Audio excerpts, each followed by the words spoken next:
We're live on air and always streaming on CBS News Miami with the CBS News app. Good evening, I'm Elliot Rodriguez. And I'm Carly Barnett in for Lauren Pastrana. CBS 4 News at 5 starts right now. This is CBS 4 News at 5. State of emergency. But it was just a shock to hear the gunshots. Fun turns to fright in South Beach during the height of spring break. Actually, they are ruining their own spring break. Tonight, Miami Beach's mayor responds to the rise in violence. Our city is well past its end point. What we're watching and what we're feeling and what we're observing is simply unacceptable at every level.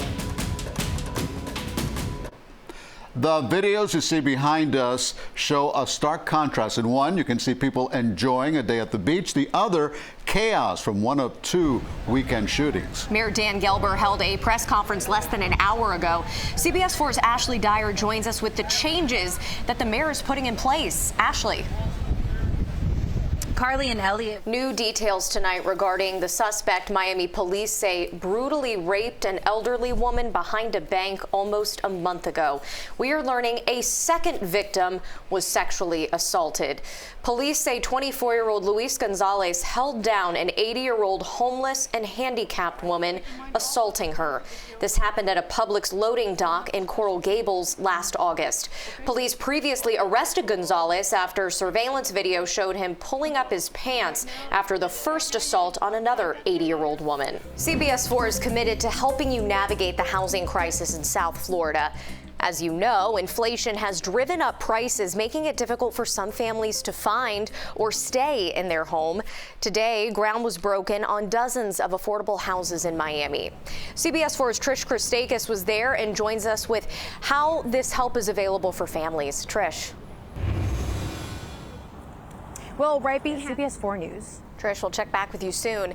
The housing crisis leaving many people desperate for help, and that's why CBS 4 wants to share your stories. We highlight these issues and work to get answers and solutions. Send us an email at housing@cbs.com. We continue to follow breaking news from Russia's invasion of Ukraine. Ukrainian leaders say 2 children are in critical condition after coming under artillery fire. They were part of a group of families trying to escape Mariupol. Yeah, this is a look at the devastation left behind from the shelling that leveled a shopping mall in Ukraine's capital city of Kyiv.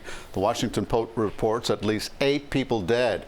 Shelling in Ukraine has killed 21 rescue workers and hurt 47 others since the invasion began, according to Ukraine's State Emergency Service. U.S. Secretary of State Antony Blinken says Russia has tried to, quote, justify this war by falsely claiming it's intervening to stop genocide. President Biden spoke with the European leaders today ahead of his trip overseas later this week to deal with the crisis in Ukraine. CBS 4's Skylar Henry has the latest from the White House. CBS News, the White House. According to the UN, more than 900 civilians have been killed in the fighting, including 75 children. Among the victims, a 96-year-old man who survived 4 Nazi concentration camps. If you want to contribute to help the people of Ukraine, Neighbors for Neighbors and the YMCA have joined forces for a Ukraine Relief Fund. You can donate right now by texting the number on your screen or by visiting neighborsforneighbors.org/Ukraine. And still to come here at 5 o'clock, round after round, gunfire jolting people from their sleep.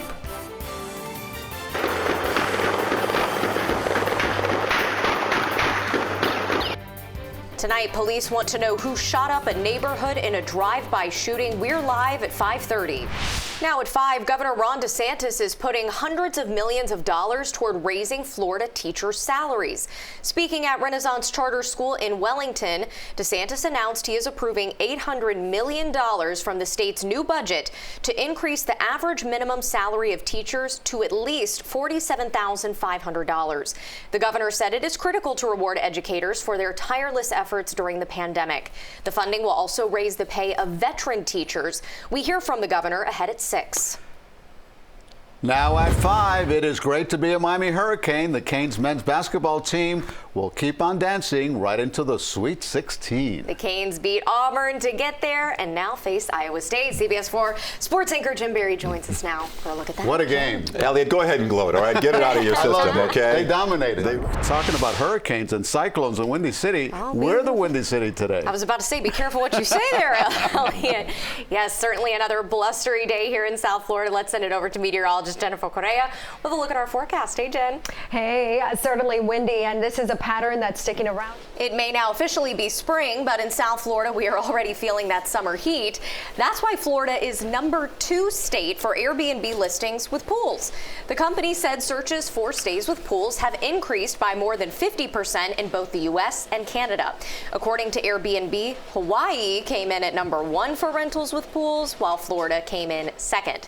79% of listings statewide include access to a pool. Makes sense. This is Florida, after all. And that does it for CBS 4 News at 5. CBS 4 News at 5:30 starts right now. This is CBS 4 News at 5:30.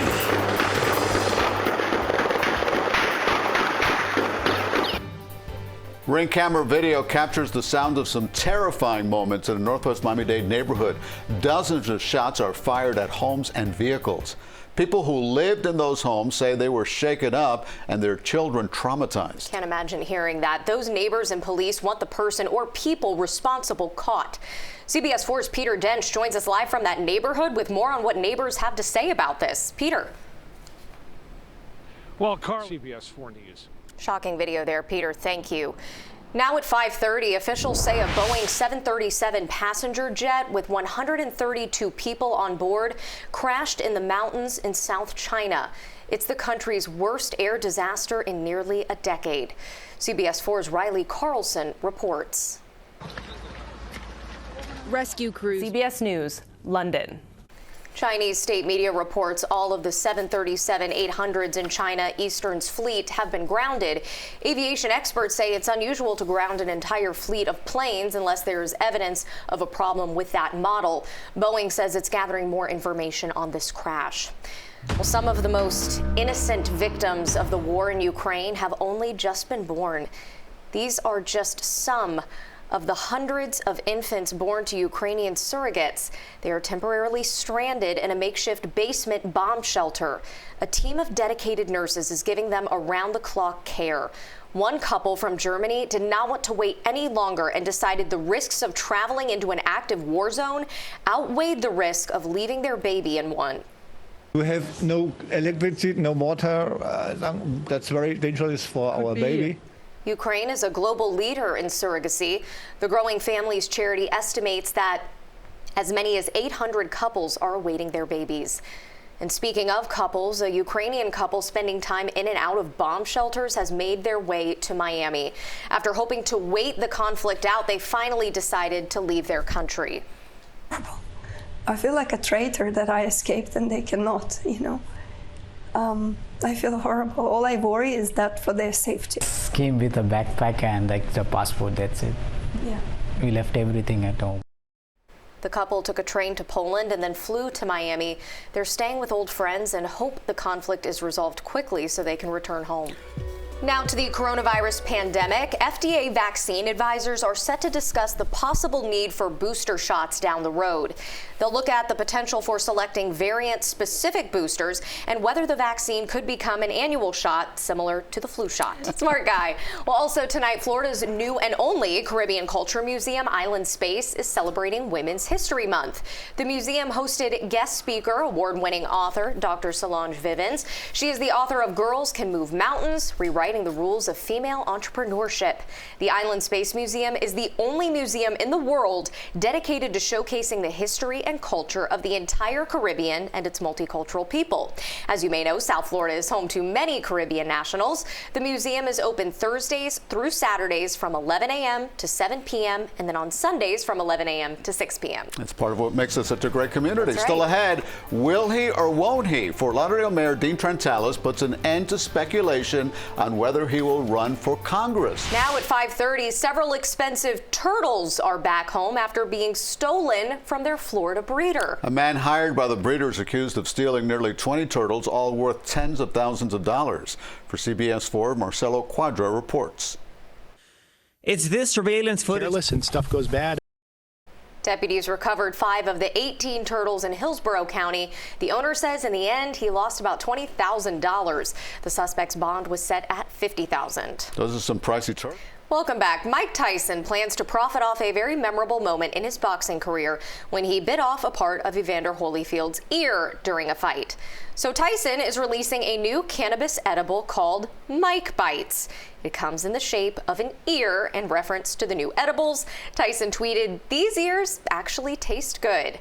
Now we should note that Tyson and Holyfield reconciled from the so-called bite fight years ago. Good for them, but I don't know if I want to bite into that. I don't think so. Okay. Like little teddy bears are better. I would love to know the marketing pitch for that.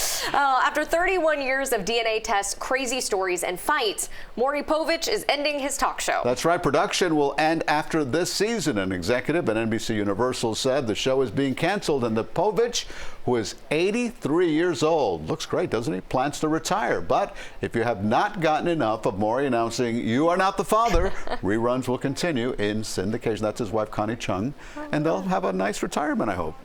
Hopefully drama-free. New at 5:30, estimates show that 1 in 5 adolescents and teens have a diagnosed mental health disorder, and the pandemic has caused that number to jump even higher.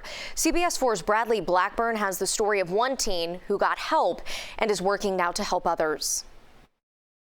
Aliana Carr is... And that does it for CBS 4 News at 5:30. Here's what's next on CBS 4 News at 6. Windy weather taking over South Florida. That is also bringing us some rough surf out there, but we're tracking our next cold front already. I have that. Plus, Miami Beach Mayor Dan Gelber calling the weekend shootings on South Beach a state of emergency. We're live with what else he's saying about the spring break violence. A deadly shooting near Miami Gardens barbershop, and tonight we know what led up to it. And we ask a Florida state representative why state lawmakers failed to tighten laws to make sure a tragedy like the Surfside collapse never happens again. CBS 4 News at 6 starts right now. This is CBS 4 News at 6.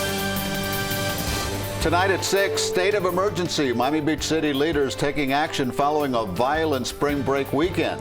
This comes after not 1, but 2 shootings broke out in Miami Beach in less than 48 hours. We're live on air and always streaming on CBS News Miami with the CBS News app. Good evening, I'm Elliot Rodriguez. And I'm Carly Barnett in for Lauren Pastrana. At least 5 people were hurt in those shootings. CBS 4's Ashley Dyer is live from Miami Beach with the impact of the state of emergency declaration. And Ashley, the spring breakers that you spoke with say they're frightened by all this chaos. You know, CBS 4 News. Ashley, thank you for those updates. Now at 6, a deadly shooting near a barber shop in Miami Gardens. Radcliffe Butler is charged with second-degree murder. Police say the 47-year-old shot and killed a man outside of a barber shop along Northwest 183rd Street and 27th Avenue. Both men were reportedly arguing over payment for a Range Rover. CBS 4 spoke to the victim's nephew. We just need to stop all this killing in our community, in our city. Our country's going through too much right now to be worrying about small arguments. Let the arguments go and enjoy your life, man. Because tomorrow is not to promise. Life is just but a mist. We're here today and going tomorrow.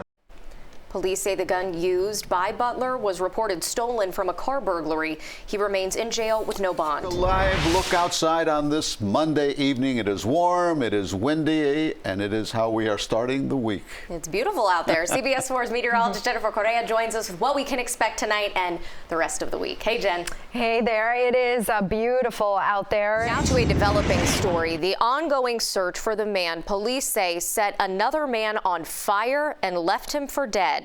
Investigators say moments before the attack, both men had gotten into an argument.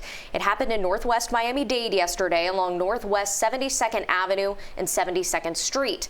At one point, one of the men set fire to the other and ran off. The fiery attack killed the victim. It's not clear what was used to set the fire or what sparked the fight. If you have any information that can help, call police. Breaking news right now. Ukraine rejects Russia's demand to surrender Mariupol, offering to allow civilians trapped in the city to escape, but they refuse to give Russia control of the strategic city. At least 300,000 people are believed to still be trapped there. In Kyiv, at least 8 people killed in an attack that destroyed a shopping center. And a new curfew will be imposed in that city starting tonight through Wednesday morning. On day 26 of the invasion, President Biden is warning of potential cyber attacks here in this country. Biden urging companies to strengthen their cyber defenses and added the government is doing everything it can to prevent an attack. Still ahead at 6, Fort Lauderdale Mayor Dean Trantalis clears the air on his plans for the future. Will he run for the seat being vacated by Congressman Ted Deutsch? We find out up next.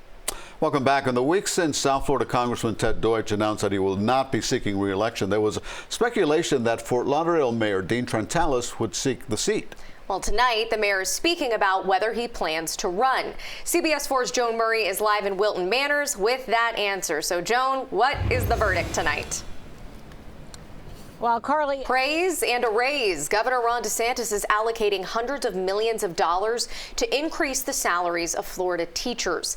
Speaking at Renaissance Charter School in Wellington, DeSantis announced he is approving $800 million from the state's new budget to increase the average minimum salary of teachers to at least $47,500. Finally, tonight, the MIA Runway 5K kicked off at the Opa-locka Executive Airport today. The goal, to make strides against breast cancer. More than 400 runners laced up their sneakers to participate, including Miami-Dade County Mayor Daniela Levine Cava. Each racer paid $50 to join, and the proceeds benefit the American Cancer Society's Making Strides Against Breast Cancer campaign. If you couldn't make it to this 5K, another race is set for Miami International Airport's runway in October. And that's going to do it for CBS 4 News at 6, but the news does not stop here. We are streaming 24 hours a day. For breaking news, weather, and more stories with depth, go to CBS News Miami, now live on the CBS News app and Pluto TV. The CBS Evening News with Nora O'Donnell is next. We are back in half an hour with CBS 4 News at 7. We'll see you then.